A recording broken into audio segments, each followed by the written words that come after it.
The automatic millionaire David बाक द्वारा लिखी गई एक एक्शनेबल और एक स्टेप बाय स्टेप बुक या एक प्लान है जो आपको इनक्रेडिबल वेल्थ की ओर लेके जाएगा।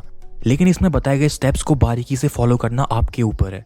इस बुक के ऑथर डेविड बाक का एक पॉपुलर कोट है, the fact is none of us really has a choice, we are all playing the money game whether we want to or not, the only question is are we winning.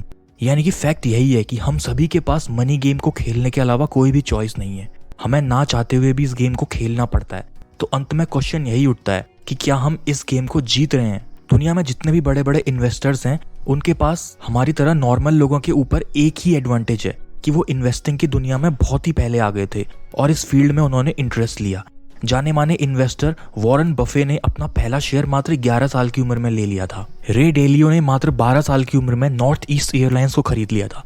ऐसी ही similar चीज हमारी इस book the automatic millionaire के writer David बाक ने भी की। जब वो मात्र 11 साल के थे उनकी ग्रैंडमा उनको मैकडॉनल्ड्स लेके गई। जब उन्होंने अपना ऑर्डर प्लेस किया और खाने के लिए बैठे तो ग्रैंडमा ने उनको बताया कि दुनिया में 3 तरह के लोग होते हैं। 1, जो लोग मैकडॉनल्ड्स में बैठ के खाना खाते हैं। 2, जो लोग मैकडॉनल्ड्स में काम करते हैं। और 3rd टाइप के लोग होते हैं जो मैकडॉनल्ड्स में इन्वेस्ट करते हैं। इसी इंसिडेंट के बाद उनकी ग्रैंडमा ने उन्हें मैकडॉनल्ड्स का फर्स्ट शेयर खरीदने में उनकी मदद की। डेविड बाक ने अपनी लाइफ में काफी पहले ही इस चीज को सीख लिया था कि being an investor is the best way to succeed, यानी कि इन्वेस्टर बनना सफलता का सबसे बेस्ट तरीका है। What a simple and powerful story जिसने डेविड बाक की लाइफ सेट कर दी और वो इतने बड़े इन्वेस्टर बन पाए। अपनी खुद की फाइनेंशियल कंसल्टेंसी खोलने से पहले उन्होंने मॉर्गन स्टैनली कंपनी में एज अ वाइस प्रेसिडेंट काम किया। आज की डेट में वो 12 बुक्स पब्लिश कर चुके हैं, जिनमें से 9 books New York times best seller हैं, जिनकी सेल 7 मिलियन कॉपीज से ज्यादा है। उन्हीं में से एक है ये बुक द ऑटोमेटिक मिलियनेयर, जो आपको सबसे प्रैक्टिकल टेम्पलेट देती है सिंपल और एफिशिएंट वेल्थ क्रिएशन के लिए। इस बुक में दिए गए 3 लेसन्स हैं जो आपको मिलियनेयर बनने की राह में आगे लेके जाएंगे। नंबर 1, रोज आप बचत करना सीखिए, ये एक पुराना और इफेक्टिव तरीका है। नंबर 2, खुद के खर्चों को पूरा करने के लिए डिफरेंट इनकम सोर्सेज पर ध्यान दीजिए और हमेशा अपने फाइनेंशियल फ्यूचर को दिमाग में रखें।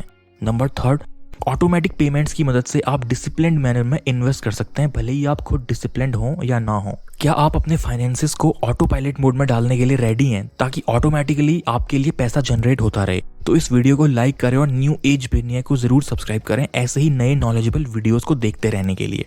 Number 1 lesson is the latte factor is all you need to get rich over time, यानी कि समय के साथ आपको अमीर बनने के लिए किसी चीज की जरूरत है तो वो है द लाटे फैक्टर। आपने एक कहावत सुनी होगी कि there are million ways to make $1 million, यानी कि $1 मिलियन बनाने के लिए 1 मिलियन तरीके हैं। ज्यादातर एक्सपर्ट्स आपको सलाह देते हैं कि ज्यादा इनकम सोर्स जनरेट करके, कर्ज से दूर रहकर और इन्वेस्टिंग करके आप मिलियनियर बन सकते हैं। बिल्कुल सही बात है, लेकिन हमारे राइटर डेविड बाक यहाँ एक चीज एक्स्ट्रा जोड़ देते हैं, जो है अपना दिमाग यूज करके बड़े ही स्मार्टली कंजूसी करना। अब कंजूसी का ये मतलब नहीं है कि आप अच्छा खाना ही खाना छोड़ दें या किसी जरूरी चीज जैसे अपनी health, education, ease of life से कॉम्प्रोमाइज करके पैसा बचा रहे हैं। ऐसा करके आपको पैसा नहीं बचाना है। द लाटे फैक्टर का मतलब है रोज ही थोड़ा थोड़ा पैसा बचाकर आप अमीर बन सकते हैं और अर्ली रिटायरमेंट ले सकते हैं। इसका नाम द लाटे फैक्टर क्यों है, इसे आप एक एग्जाम्पल से समझिए कि आप स्टारबक्स में जाकर 500 रुपए की लाटे मत पीजिए। किसी लोकल कॉफी शॉप में उसी क्वालिटी की कॉफी कई गुना कम दाम में भी आप पी सकते हैं। फॉर एग्जाम्पल, आप सिगरेट, अल्कोहल, लाटे या ऐसे ही कोई सिमिलर आइटम्स में दिन के 200 रुपए मिनिमम खर्च करते हैं, तो ये हो गए महीने के 6,000 रुपए और साल के 72,000 रुपए, और 10 साल में ये सब निकलता है 7,20,000 रुपए, जो अमाउंट आपको एक सिंपल सी FD कराने में भी 7% इंटरेस्ट के हिसाब से 7,70,400 रुपए दे देता। इसी पैसे को आप इन्वेस्टिंग की मदद से थोड़ा और बड़ा अमाउंट बना सकते थे। तो यही बात डेविड बाक बोल रहे हैं। वो आपसे जरूरी चीजों या अच्छी चीजों में कंजूसी करने को नहीं बोल रहे, बल्कि फालतू चीजों पर पैसा ना वेस्ट करने और इसे सेव करने की सलाह दे रहे हैं। ये चीज आपको दूसरों से आगे लेके जाएगी और साथ ही सिगरेट, अल्कोहल या नशे से दूर रहेंगे तो आपकी हेल्थ भी अच्छी रहेगी और आपका हॉस्पिटल और दवाइयों का खर्चा भी बचेगा। और आप तो जानते हैं कि आजकल दवाइयाँ कितनी महंगी हो गई हैं और हॉस्पिटल्स के चक्कर लगाना कितना भारी पड़ सकता है। Number 2 lesson, the first person who deserves your money is you, यानी कि वो पहला इंसान जो आपके पैसों का सबसे बड़ा अधिकारी है वो आप खुद हैं, कोई और नहीं। इस बात को आप गांठ बांध लें। हम सभी के पास अनअवॉइडेबल खर्चे होते हैं, बिल्स होते हैं जो हमें पे करने ही होते हैं, टैक्सेस होते हैं। अगर हम ऐसे ही अपना कमाया पैसा दूसरे लोगों और बिजनेसेस को देते रहेंगे तो हमारे पास खुद के लिए क्या बचेगा। आप सबसे पहले खुद के लिए पैसा बचाएं और उसके बाद ही अपने बिल्स पे करें। ये अमाउंट अपनी इनकम के अकॉर्डिंग रखें, चाहे ये बड़ा हो या छोटा। यूएसए या कई और कंट्रीज में P-टैक्स रिटायरमेंट अकाउंट्स होते हैं जो आपकी ग्रॉस इनकम में से थोड़ा थोड़ा पैसा काट लेते हैं और आपके पास ज्यादा पैसा बचता है और टैक्स में भी आप बचत कर लेते हैं। अगर आप इस प्री टैक्स रिटायरमेंट अकाउंट को यूज नहीं कर सकते तो खुद के लिए एक ऐसा ही सिस्टम खुद ही बना लें जिसमें आप इनकम आते ही छोटा सा अमाउंट खुद के लिए सेव या इन्वेस्ट करें और उसके बाद अपने नॉर्मल बिल्स पे करें। डेविड बाग कहते हैं कि आप अपनी ग्रॉस इनकम का 10% भी सेव और इन्वेस्ट कर लें तो आपकी हालत काफी बेहतर हो जाएगी। तो आप हर महीने अपना एम बना लें कि हर महीने मैंने कम से कम 10% तो सेव और इन्वेस्ट करना ही है। इससे ज्यादा आप कर सकते हैं तो और भी अच्छी बात है। Number 3 lesson, use automated payments for discipline investing without will power. David Bach बोलते हैं कि बस सेव करने के लिए अपनी इनकम को ऑटो डायरेक्ट मत करो, बल्कि इसको सही जगह पर इन्वेस्ट या यूज करो। फॉर एग्जाम्पल, आपने डिसाइड किया कि आप 10% हर महीने अपनी इनकम को सेव और इन्वेस्ट करेंगे।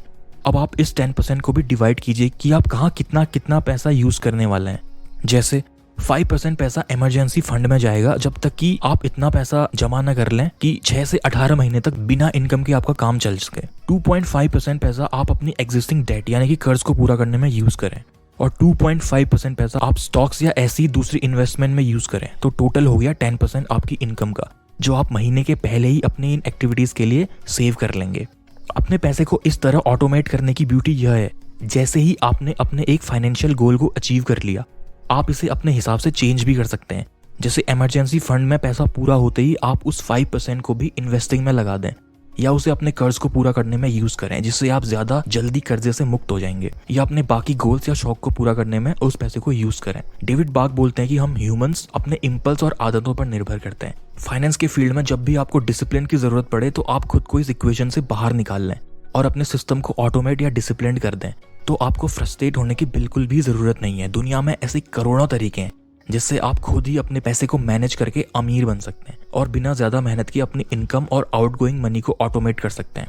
तो दोस्तों, ये थे main lessons from the book the automatic millionaire by David Bach. अगर आपको ये वीडियो इन्फॉर्मेटिव लगा तो इसे लाइक करें और हमारे चैनल न्यू एज ब्रेनियक को जरूर सब्सक्राइब करें। इसी से हमें मोटिवेशन मिलता है कि आप लोगों के लिए ऐसे ही इन्फॉर्मेटिव नए नए वीडियोस हम बना पाएं। अब मुलाकात होगी अगले वीडियो में। Thanks for watching.